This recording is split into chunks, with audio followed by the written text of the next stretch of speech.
ओम शांति। ओम शांति मित्रों। जैसे पिछले एपिसोड में आपसे बात हो रही थी जी कि कलयुग का अंतिम समय रूप की निशानी जो हमारे शास्त्रों में दिखाई गई है और पहचान है उसकी, वो पहचान अगर देखा जाए तो आज चरम सीमा पर है। बिल्कुल। तो ऐसे समय में क्या परमात्मा आकर कहीं न कहीं ज्ञान तो दे रहा होगा। उसने कहा मैं साधारण भेष में आता हूँ, तो और वो भी बुजुर्ग शरीर ब्रह्मा को दिखाया गया। तो निश्चित है अगर कहीं दिमाग दौड़ाएं और देखा जाए सर्वधर्मों में इसी सृष्टि पर परमात्मा कहीं ना कहीं आकर ज्ञान तो दे ही रहा होगा।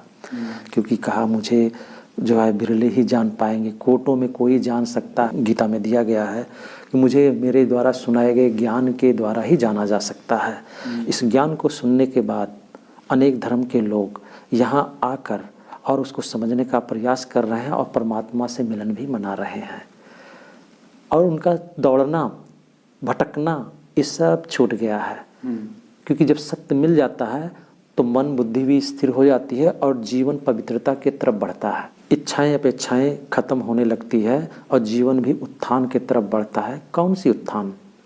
दिव्य गुणों की जीवन में एक फूल जैसे खिलना शुरू हो जाता है अगर परमात्मा मिलता है। इसलिए लोग कहते हैं ब्रह्मा कुमारी वाले बहुत खुश हैं, बहुत शांत रहते हैं। क्यों शांत रहते हैं? क्योंकि वो सत्य ज्ञान भगवान दे ही रहा है। किसके द्वारा? परमात्मा शिव निराकार ब्रह्मा के द्वारा। बात ये भी उठ सकती है मन में नए लोगों की कि देखो ये घूमकर अपने ही संस्था पर चले गए। तो मैं ये कहना चाहूँगा मेरा नहीं आपका भी है, आप आके समझ सकते हैं, खुद समझ जाएंगे सत्य क्या है। क्योंकि वो गीता में रिपीट हुई बातें और जो चैप्टर चल रही थी गीता में वो पुनः सत्य रिपीट होने का समय चल रहा है। ये ब्रह्मा की रात्रि चल रही है और भगवान इस धरती पर जब आए तो उन्होंने इस साधारण भेष मनुष्य को, जिसका नाम पहले था दादा लेखराज जी, इनके ही ललाट पर अवतरित होकर उसने ज्ञान दिया है। ये ब्रह्मा कुमारी का कोई अपना माइंड का स्वयं का उत्पत्ति ज्ञान नहीं है। हम सब कहीं न कहीं पूजा पाठ और धर्म कर्म में ही थे। ऐसा नहीं है कि नहीं थे। अपने पास भी मंदिर है, आज भी मंदिर है और सारी विधि विधान से होती है, सब कुछ होता है। लेकिन अब आध्यात्मिक रूप में उसको यूज करते हैं हम लोग अपने चरित्र में जी। तो मैंने परिवर्तन देखा कि वाकई चलो ठीक है, ऐसा नहीं है कि मैं स्नान नहीं करता, मैं भी गंगा स्नान करता हूँ, सरयू का स्नान करता हूँ कोई विशेष त्यौहार पर। लेकिन जीवन को दो तरह से, ये शरीर का है शुद्धि, एक मन की आत्मा की शुद्धि के लिए ज्ञान का श्रवण करना और योगमय जीवन होकर परमात्मा से मन बुद्धि को एकाग्र करना, ये आत्मा की शुद्धि शुरू होती है और विकारों का मैल खत्म होना शुरू होता है। ऐसे शरीर का भगवान आकर प्रयोग करता है जो इस सृष्टि में पहले से होता है और वो उसके जीवन में भी अज्ञान रूपी अंधकार होता है। उसको आकर पहले उसको ज्ञान देता है कि तुम शरीर नहीं तुम आत्मा हो। तो उसमें सीधा कहा शरीर को एक रथ समझाया गया है। तो ये शरीर क्या है? एक रथ है जिसमें जो है इस दादा लेख राज रूपी शरीर के रथ में जो उसमें आत्मा शरीर पर बैठी है वो परमात्मा शिव अवतरित होकर ब्रह्मा की ललाट जी। पहले उसका ब्रह्मा नहीं कहा गया, उसको स्वयं नहीं पता रहता है। जब बाबा के तन में शिव बाबा का पधारमणि हुई तो उस परम ज्योति ने ही उसको पहले साक्षात्कार कराया इस सृष्टि के महाविनाश का और आने वाली सतवी नई दुनिया की भी उसने लीला दिखाई। कितनी सुंदर दुनिया होगी जो सुख शांति समृद्धि से भरपूर होगा, जिसको सतयुग कहा गया, जिसको क्षीर सागर कह सकते हैं आप। लेकिन उसमें चलने के लिए, ऐसी दुनिया में चलने के लिए निर्विकारी जीवन चाहिए जी। पवित्र जीवन चाहिए, क्योंकि देवी देवताएं संपूर्ण पवित्र हैं और यहाँ पर आज के मनुष्य को ही ले जाता है। इसलिए कहा गया है नर ऐसी करनी करे जो नारायण हो जाए, नारी ऐसी करनी करे जो लक्ष्मी हो जाए। ये अपने भारत के लिए ही है। भगवान आकर फिर ऐसी करनी कराता है। उसमें प्रथम नंबर 1 आत्मा धरती पर अरबों की आत्मा में एक होता है, वो दादा लेखराज।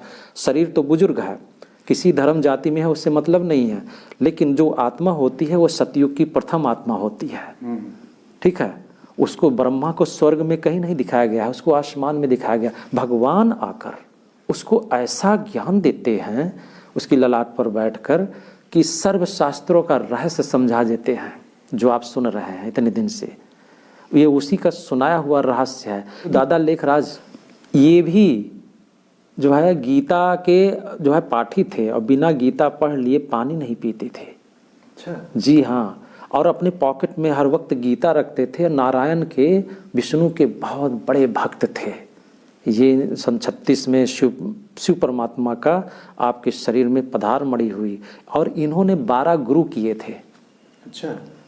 जब भगवान इनके शरीर में आकर इनकी आत्मा को स्वयं बैठकर इनकी ललाट पर पहले गाइड किया, पढ़ाया, तपोबल के द्वारा जो गुण शक्तियाँ और धारणाएं इनको बताई, इन्होंने अपने जीवन में उसको उतारते गए और ये जब ये दिव्य और संपूर्ण पवित्र हुए और शरीर को अपना परित्याग किया सन 1969 में, संपूर्ण हो गए परमात्मा शिव का, इन्होंने सारे ज्ञान को पी लिया। तब इनका नाम ब्रह्मा पड़ता है, पहले नहीं पड़ता है जी। पहले तो साधारण मनुष्य थे। लेकिन इस साधारण बुजुर्ग शरीर को देखते हुए जिन लोगों ने उपहास उड़ाया वो वही लोग हैं जिन्होंने ज्ञान सुना नहीं है और दूर से ही चले गए। एक तो कुछ चीज़ें सुनने से अनुभव होगा, दूसरा संपूर्ण अनुभव आपको आकर जब मेडिटेशन और इसकी डीपली में जाएंगे, जो भगवान ने ज्ञान सुनाए हैं, जो डेली हम लोग सुनते हैं, उसको सुनेंगे, तब आपको अनुभव स्वयं होने लगेगा शक्तियों का। यानी ये पहले एक ही जन्म में जब भगवान शिव इनके शरीर में नहीं आए होते हैं परमात्मा, तो ये दूसरा ब्राह्मण होते हैं, जैसे बोलते हैं कुक वंशावली आजकल की इस तरह के। लेकिन इन्हों का जीवन संपूर्ण प्योर पवित्रता और फरिश्ता ये बन जाते हैं। जब संपूर्ण हो जाते हैं तो इस भौतिक शरीर का त्याग करते हैं तो लाइट और फरिश्ते का शरीर होता है, दिव्य पवित्र। इसलिए शास्त्र में ब्रह्मा के बारे में एक चीज़ दिखाया गया है कि सफ़ेद वस्त्रधारी। हाँ, ऐसा है। सफ़ेद किसका प्रतीक है? सफ़ेद पवित्रता का प्रतीक है, पवित्रता, शांति का। जी। तो ये शांति दूत बन गए और आज पूरी दुनिया में शांति का परचम लहरा रहे हैं। इन जो है ब्रह्मा बाबा के ही द्वारा सब कुछ हुआ। अरे धार्मिक कॉन्फ्रेंस होते हैं, सब धर्म के आते हैं, पहला शब्द ये होता है, बहुत डीप साइलेंस है, बहुत शांति मन को मिलती है, बिना समझे ही मिलती है। एक अंदर से होता नहीं कि इंसान और भी जगह जाता है लेकिन उस चीज़ों को महसूस नहीं कर पाता। लेकिन ऐसा है बीकेज में, पता नहीं क्या बात है कि उनके पास बैठते ही लगता है कि शांति स्वयं आ जाती है। आप इतने दिन से आ रहे हैं, बीकेज में पता नहीं क्या है, ये शब्द आप कैसे यूज कर सकते हैं? क्योंकि आप भी आकर महसूस कर रहे हैं ज्ञान से, क्योंकि वो शांति के सागर का ज्ञान है। बिल्कुल। यहाँ वो उसको उतार कर अपने मन में छवि बसा कर आत्मस्वरूप में टिक कर उसको याद किया जाता है। तो आत्मा तो है ही शांत स्वरूप, तो हमारे अंदर से वो शक्तियाँ फ्लो होना शुरू हो जाता है, क्योंकि शांति के सागर परमात्मा से कनेक्ट होते हैं।